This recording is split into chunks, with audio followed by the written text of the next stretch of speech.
1498 வாஸ்கோடகாமா கோழிக்கோடு பீச்சில் ரீச் ஆனார். ஆனால் நம்ம இப்போ 2024 தாங்க அங்கே போனோம். பீச்சில் வரிசையாக நிறைய சிற்பங்கள் இருந்துச்சு. இதோட ஹிஸ்ட்ரி எல்லாம் தெரிஞ்சுன்னா கண்டிப்பாக கமெண்ட்டில் சொல்லுங்கள். எல்லாமே சூப்பராக டிஃப்ரெண்ட்டாக இருந்துச்சு.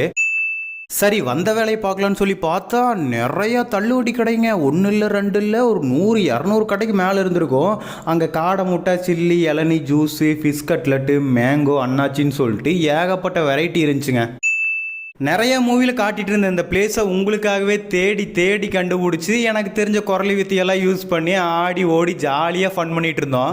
தேடியெல்லாம் கண்டுபிடிக்கலைங்க, பீச்சுக்குள்ளே போனவே அதுதாங்க நம்ம கண்ணுக்கு தெரியுங்க. ஆல் இண்டியா ரேடியோவோட கோழிக்கோடு ஆஃபீஸ், அதுக்கப்புறம் லைட் ஹவுஸ், இது எல்லாத்தையும் அப்படியே சுற்றி பார்த்துட்டு அப்படியே ஜாலியாக நடந்து போயிட்டு இருந்தோம் பீச்சுக்குள்ளே. என்னடா இவ்வளோ கழுவு பறக்குதேன்னு பார்த்துட்டு அப்படியே பேட்ஸ் பார்க்குள்ளே போயிட்டோம். இன்னிதான் ஃபன்னு.